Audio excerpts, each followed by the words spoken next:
उपराष्ट्रपति में ट्रिक लिखवाए थे, उसरा निका चूज, यही लिखवाए थे ना। देखिए बेटा, उपराष्ट्रपति आर्टिकल कितना चलता है, आर्टिकल 63 में है उपराष्ट्रपति का पद।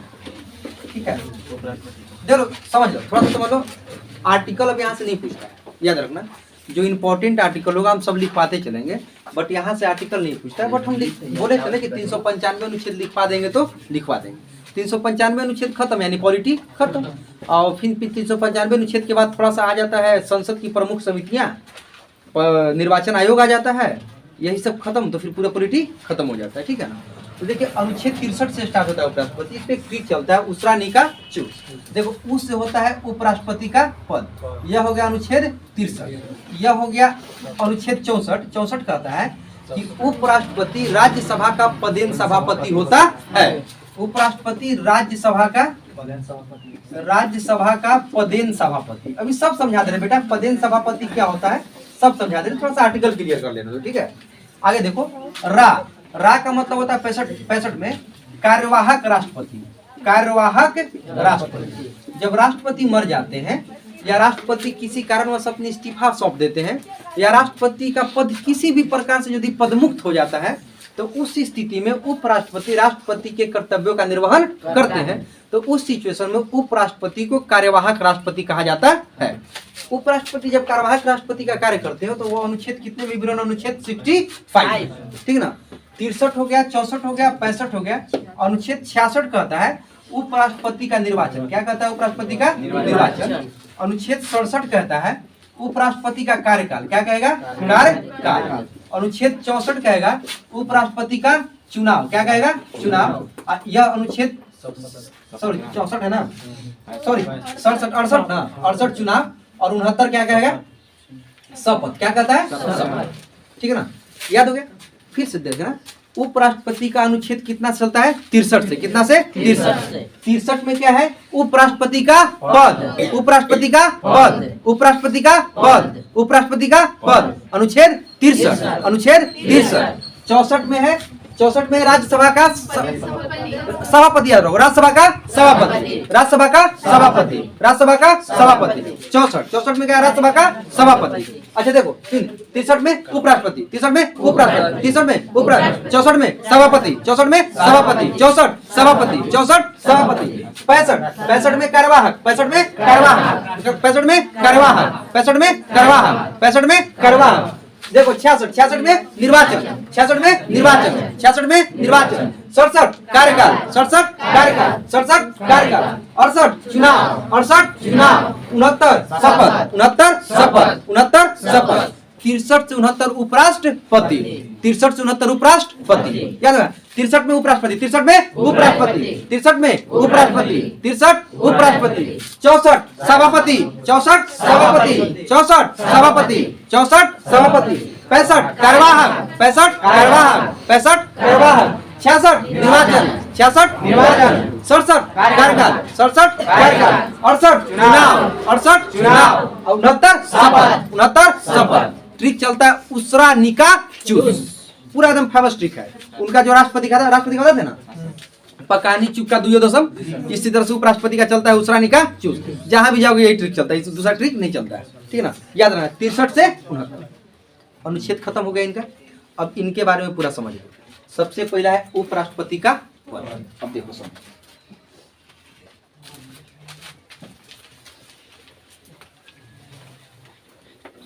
अब कोई अनुच्छेद पूछेगा उपराष्ट्रपति से भूलिएगा, मार दोगे ना। 63 से 69 कोई भी पूछ देगा तो मार देना। हाँ बाबू, देखिए हला मत करो।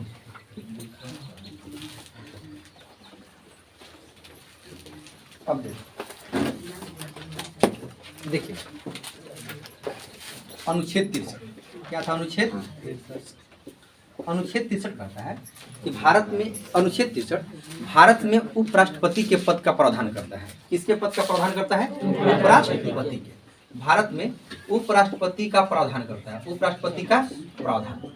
ठीक है बेटा, अब देखिए यहाँ से समझिएगा। अनुच्छेद 63 भारत में उपराष्ट्रपति के पद का प्रावधान करता है। जो उपराष्ट्रपति होते हैं बेटा ध्यान समझना, उपराष्ट्रपति राज्यसभा के पदेन सभापति होते हैं। सुनना ध्यान से, जो भी व्यक्ति भारत का उपराष्ट्रपति बनेगा वह डायरेक्टली राज्यसभा का सभापति होगा, जबकि वह व्यक्ति राज्यसभा का सदस्य नहीं होता है। याद रखना, वह व्यक्ति कभी राज्यसभा का सदस्य नहीं होता है। जो भी व्यक्ति भारत का उपराष्ट्रपति बनेगा वह इनडायरेक्टली वह व्यक्ति क्या होगा, राज्यसभा का सभापति होता है, ठीक ना, राज्यसभा का सभापति। लेकिन वह व्यक्ति राज्यसभा का सदस्य नहीं होता है। जो भी व्यक्ति उपराष्ट्रपति बनता है वह क्या होता है, राज्यसभा का सदस्य होता है, राज्यसभा का सदस्य होता है, सॉरी राज्यसभा का सभापति होता है, सभापति, ठीक है ना। इसी को बोला जाता है पदेन। पदेन का मतलब सुनो, पदेन का मतलब क्या हो जाता है, ध्यान समझिएगा। पदेन का मतलब यह बात होता है कि जो भी, जैसे मान लो कि जो व्यक्ति यहाँ पे पढ़ाने आया है वह व्यक्ति यहाँ का सभापति हो जाएगा। मतलब जो भी यहाँ पे डेस्क पे खड़ा हो रहा है वह क्या हो जाएगा, पूरे कक्ष का सभापति हो जाएगा। मतलब तुम्हें सुशोभित किया गया है इस पद से। मतलब अगर तुम भारत के उपराष्ट्रपति हो तो तुम राज्यसभा के सभापति हो। आपको इस पद से क्या किया गया है, सुशोभित किया गया है। बात समझे, यही होता है पदेन सभापति, ठीक है। परंतु भारत का उपराष्ट्रपति कभी राज्यसभा का सदस्य नहीं होता है। यह व्यक्ति राज्यसभा का सदस्य नहीं होगा, सदस्य नहीं होगा, ठीक है ना। इधर हो गया यहाँ तक। अब देखिए, इसे सदस्य के तौर पे मत देने का अधिकार नहीं होता है। अगर कोई भी विधेयक, हम विधेयक और अधिनियम समझाए थे, विधेयक तभी तक विधेयक रहता है, देखो लोकसभा में पारित हो गया, राज्यसभा में पारित हो गया, प्रेसिडेंट के पास चला गया साइन और मोहर के लिए। जब तक प्रेसिडेंट साइन और मोहर नहीं लगाते हैं तब तक वो विधेयक रहता है। क्या रहता है, विधेयक। जैसे ही प्रेसिडेंट उस पर साइन और मोहर लगा दिए वह बन जाता है अधिनियम। क्या बन जाता है, अधिनियम। विधेयक और अधिनियम में फर्क समझ में आ गया। अब देखिएगा, पहला उपराष्ट्रपति का प्रावधान अनुच्छेद 63 करता है, उपराष्ट्रपति राज्यसभा का पदेन सभापति होता है, उपराष्ट्रपति राज्यसभा का सदस्य नहीं होता है। इसे सदस्य के तौर पे मत देने का अधिकार नहीं होता है। इसे सदस्य के तौर पे क्या देने का अधिकार नहीं होता है, मत देने का अधिकार नहीं होता है, ठीक है। सदस्य के तौर पे मत देने का अधिकार नहीं होता है। परंतु अगर राज्यसभा में किसी भी परिस्थिति में मत बराबर हो जाए, मान लीजिए कोई विधेयक हुआ, विधेयक ये हुआ कि आपको हर साल रेलवे में 15,000 वैकेंसी देनी है, ये विधेयक आ गया। आप है नहीं है क्या है हम नहीं जानते हैं, आपको हर साल रेलवे में कितनी वैकेंसी देनी है, 15,000। और इसको हम अधिनियम बनाना चाहते हैं। अधिनियम यह बनाना चाहते हैं कि कोई भी सरकार आए, आइदर बीजेपी, कांग्रेस या आम आदमी पार्टी, ठीक ना, कोई भी पार्टी आए तो वह हर साल रेलवे में 15,000 वैकेंसी देगी ही देगी। इसको हम अधिनियम बना देना चाहते हैं। जैसे सुप्रीम कोर्ट के फैसला पे पहले देखिएगा, पहले यदि आप थोड़ा सा ध्यान देते होंगे तो पहले जो बीपीएससी का रेगुलर वैकेंसी आ रहा है, पहले रेगुलर वैकेंसी नहीं आती थी, ऐसे आता था 54वीं से 97वीं, ऐसे आता था। मतलब 45वीं से 48वीं, आ समझ ना, 39वीं से 45वीं, मतलब 5 साल में एगो बीपीएससी की वैकेंसी आती थी पहले। लेकिन जब यह मामला हाई कोर्ट के संज्ञान में गया तो हाई कोर्ट त्वरित कार्रवाई करते हुए फैसला दिया कि आप एक नियमावली बनाइए और इस नियमावली के तहत एक ही वैकेंसी दीजिए पर हर साल दीजिए। ऐसा समझो ना, एक भी सेशन नहीं होना चाहिए जिस सेशन में वैकेंसी ना आए। यही चीज अभी जेपीएससी पे लागू हुआ, जेपीएससी का नियमावली बन गया। यूपी पीसीएस रेगुलर है, यूके पीसीएस का हमेशा फॉर्म आता है, एमपी पीसीएस का हमेशा फॉर्म आता है। मतलब जितना भी स्टेट पीसीएस है, ठीक ना, इन सबका फॉर्म आने लगा साल दर साल। इसी तरह से जैसे रेलवे देखिए, वैकेंसी 2019 का है, अभी तक क्लियर किया है ग्रुप डी? नहीं किया। अभी तक एनटीपीसी क्लियर किया है? नहीं किया। 19 से कितना आ गया? 23 आ गया। तो 19, 20, 21, 22, 23, 4 साल हो गया ना बेटा। 4 साल में वैकेंसी निकल गई। यदि इसी विधेयक को अधिनियम बना दिया जाए, ठीक ना, और जब अधिनियम पारित हो जाएगा तो आप किसी की भी सरकार हो, आपको वैकेंसी देनी है। आप 15,000 मिनिमम वैकेंसी देना है तो देना, आप कहाँ से दिया हम नहीं जानते। या आपको ये हो जाए कि वैकेंसी देना है, क्राइटेरिया फिक्स ना हो कि 15,000 हो, 5,000, 10,000 हो, ठीक ना। लेकिन अगर ऐसा मुद्दा पे राज्यसभा में सदस्यों की संख्या कितनी? 200, ठीक है। राज्यसभा में सदस्यों की संख्या 200। अब मान लो कि कोई पक्ष विपक्ष हुआ, सपोज करिए एक बिल आया, बिल था वैकेंसी का, किसका था? वैकेंसी का। इस पे पक्ष विपक्ष हुआ, उपस्थित सदस्य मतदान करते हैं, अनुपस्थित सदस्य मतदान नहीं करते हैं, चाहे किसी भी सदन में हो। कि कौन से सदस्य मतदान करते हैं? उपस्थित। तो मान लीजिए कि 110 वोट इधर भी पड़ गया और 110 वोट इधर भी पड़ गया, तो क्या हो गया? मत बराबर हो गया कि नहीं हो गया? अब देखिएगा, उपराष्ट्रपति को मत देने का अधिकार नहीं है क्योंकि वो राज्यसभा का सदस्य नहीं है, ठीक है ना। लेकिन मत बराबरी की स्थिति में सभापति के तौर पे वह निर्णायक मत देता है। समझ में ना, मत बराबरी की स्थिति में सभापति के तौर पे वह निर्णायक मत देता है। क्लियर हो गया, कोई दिक्कत? फिर से एक पॉइंट समझ लीजिए। अनुच्छेद 63 क्या कहता है? उपराष्ट्रपति का प्रधान करता है। उपराष्ट्रपति राज्यसभा का पदेन सभापति होता है, डायरेक्टली इनडायरेक्टली हो जाता है, ठीक है ना। उपराष्ट्रपति राज्यसभा का सदस्य नहीं होता है, उपराष्ट्रपति राज्यसभा का सदस्य नहीं होता है, इसीलिए उसे मत देने का अधिकार नहीं है, मत देने का अधिकार नहीं है। लेकिन मत बराबरी की स्थिति में, किसकी स्थिति में? मत बराबरी के स्थिति में उसे मत देने का अधिकार होता है। किसके अनुसार? उपराष्ट्रपति के अनुसार कि सभापति के अनुसार? सभापति के अनुसार। क्लियर हो गया इतना? 5 पॉइंट क्लियर ना? कोई दिक्कत यहाँ तक तो बोलो, कोई दिक्कत नहीं ना? ठीक है। अनुच्छेद 63 करता है उपराष्ट्रपति के पद का प्रधान करता है। उपराष्ट्रपति राज्यसभा का पदेन सभापति होते हैं। उपराष्ट्रपति राज्यसभा का सदस्य नहीं होते, इसीलिए उनको मत देने का अधिकार नहीं होता है। लेकिन मत बराबरी की स्थिति में वह सभापति के तौर पर राज्यसभा में वोट करते हैं। क्लियर हो गया?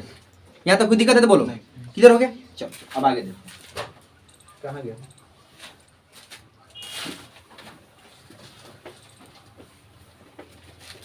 आज उपराष्ट्रपति खत्म कर लो, ठीक है। आज कल हम आपको काउंसिल ऑफ मिनिस्टर करवा देंगे, जो प्रधानमंत्री लिखवाए है ना, तो कल हम आपको करवा देंगे। और फिर उसके बाद करा देंगे राज्यसभा, उसके बाद लोकसभा, और उसके बाद भारत का महान्यायवादी, आपका संघ खत्म हो जाएगा। ठीक है बेटा? देखो अब उपराष्ट्रपति की योग्यताएं देखिए क्या कहना चाहिए। उपराष्ट्रपति की योग्यता है, ठीक है बेटा। देखिए सबसे पहली योग्यता, उस बंदे की आयु 35 वर्ष होनी चाहिए। कितनी होनी चाहिए? 35। जब तक 35 वर्ष नहीं है तब तक आप उपराष्ट्रपति का चुनाव नहीं कर सकते, ठीक है ना। आपका आधार कार्ड से सर्टिफाइड कितना होना चाहिए? 35। पहली योग्यता 35 वर्ष। दूसरी योग्यता वो भारतीय होना चाहिए। क्या होना चाहिए? ठीक है ना। क्या होना चाहिए? भारतीय। अब पाकिस्तानी को बना दोगे, चाइनीज को बना दोगे, बांग्लादेशी को बना दोगे, क्या होना चाहिए? भारतीय। जो भी व्यक्ति उपराष्ट्रपति का चुनाव लड़ेगा क्या होना चाहिए? भारतीय। एज कितनी होनी चाहिए? 35 वर्ष। वह व्यक्ति क्या होना चाहिए? भारतीय, ठीक ना। देखो वह व्यक्ति किसी लाभ के पद पर ना हो, लाभ के पद पर ना हो, लाभ के पद पर ना हो, ठीक है। वह व्यक्ति लाभ के पद पर ना हो। आयु कितनी चाहिए? 35 वर्ष। वह व्यक्ति भारतीय हो। वह व्यक्ति किसी लाभ के पद पर, लाभ के पद मतलब होता है बेटा सरकारी नौकरी में ना हो। पर इसमें एक अपवाद आता है, किसका? प्रोफेसर का। जैसे अभी आप अगर कोई गो विधानसभा क्षेत्र के होंगे तो इनके पहले एक विधायक रहे थे, प्रोफेसर रणविजय शर्मा रहे थे ना। वो प्रोफेसर होते हुए भी विधायक रहे हैं, प्रोफेसर भी रहे और विधायक भी रहे। तो प्रोफेसर का पद लाभ के पद के अंतर्गत नहीं आता है। लाभ का पद मतलब सीधा समझिए सरकारी नौकरी, ठीक ना। तो एक ही पद इसमें नहीं आता है, कौन सा? प्रोफेसर और लेक्चरर का। यह पद नहीं माना जाता है, ठीक है ना। ये सब इनको देखो कितना वेतन मिलता होगा, 1,30,000 मिलता होगा प्रोफेसर वाला। 2 बार के विधायक है ना, 2 या 3 बार के विधायक, तो विधायक का पेंशन अलग मिलता होगा, मिलता होगा ना। तो एक नहीं, हाँ 5 बार तो 5 बार के विधायक का पेंशन मिलेगा तुमको, तब तो खजाने खाली हो जाएगा। नहीं देखो अब संशोधन हो गया है, संशोधन हो गया है, ठीक ना। पहले हिसाब था प्रावधान, अब जैसे पहले आंग्ल इंडियन की होती थी, अनुच्छेद 331 के तहत आंग्ल इंडियन, 2 आंग्ल इंडियन का लोकसभा में, अब आंग्ल इंडियन का सदस्यता रद्द लोकसभा। हाँ खाली पंजाब में ही खत्म हुआ है, अभी सगरो है। पंजाब में तो पूरा खत्म कर दिया है। हाँ, पंजाब सरकार सिर्फ वो 1 साल का नहीं देगा। आप जब तक विधायक है तब तक रहिए, अब विधायक खत्म तो आपका सेवा खत्म।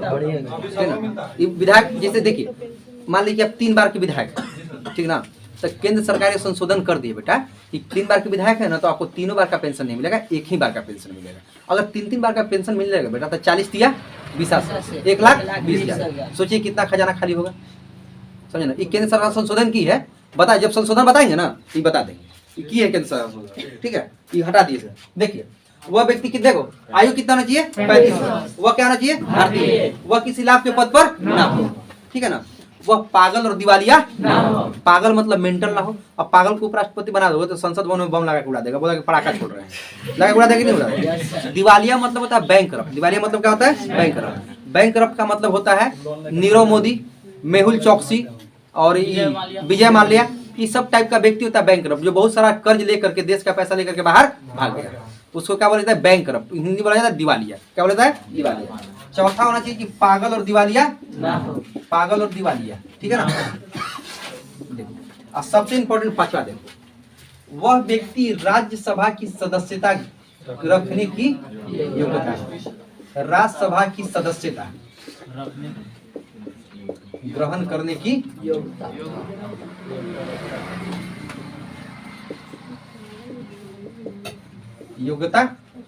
ये समझो, योग्यता देखो, योग्यता में सबसे पहला कि वह व्यक्ति 35 वर्ष का हो, ठीक है, वह व्यक्ति भारतीय हो, वह व्यक्ति किसी लाभ के पद पर ना हो, वह व्यक्ति पागल और दिवालिया ना हो, वह राज्यसभा की सदस्य बनने की योग्यता रखता हो। और राष्ट्रपति होगा तो, राष्ट्रपति होगा तो लोकसभा, याद रखिएगा, इसी में कंफ्यूजन होता है। अगर राष्ट्रपति की योग्यता पूछे कि राष्ट्रपति किस सदन की सदस्यता रखने की योग्यता रखना चाहिए, तो लोकसभा। और उपराष्ट्रपति पूछे तो, अब देखो राज्यसभा की सदस्यता रखने की योग्यता क्या होनी चाहिए, राज्यसभा की सदस्यता योग्यता होनी चाहिए कि वह व्यक्ति पागल और दिवालिया ना हो, वह व्यक्ति भारतीय हो, ठीक ना, क्लियर है ना। और हाँ, वह किसी लाभ के पद पर धारण नहीं करता। पर राज्यसभा की आयु कितनी होती है, 30 वर्ष, 30 वर्ष कितनी होती है, 30 वर्ष। और लोकसभा के लड़ने की आयु कितनी होती है, 25 वर्ष, कितनी होती है, 25। अगर आप 25 वर्ष के हो गए हैं तो आप MP का चुनाव लड़ सकते हैं, मेंबर ऑफ पार्लियामेंट का लड़ सकते हैं, लोकसभा का। अगर आप 30 साल के होंगे तो आपको राज्यसभा में भी मनोनीत किया जा सकता है, राज्यसभा का चुनाव लड़ सकते हैं। लेकिन राष्ट्रपति उपराष्ट्रपति उम्र कितना होना चाहिए, 35, कितना होना चाहिए, 35, क्लियर है। योग्यता समझ में आ गया, क्या योग्यता होना चाहिए, आयु कितना, 35, आयु 35, आयु 35, कहाँ का, भारतीय, कहाँ का, भारतीय, कहाँ का, भारतीय, किसी भी लाभ के पद पर ना हो, लाभ के पद पर ना हो, लाभ के पद पर ना हो, मतलब सरकारी नौकरी में ना हो, except professor, except professor plus lecturer, दोनों एक ही कैटेगरी होता है, ठीक है ना।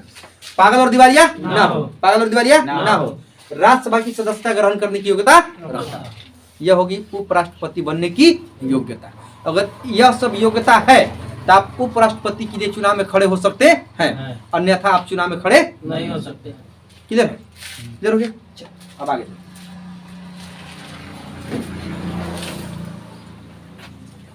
अब उपराष्ट्रपति का निर्वाचन है, ठीक है।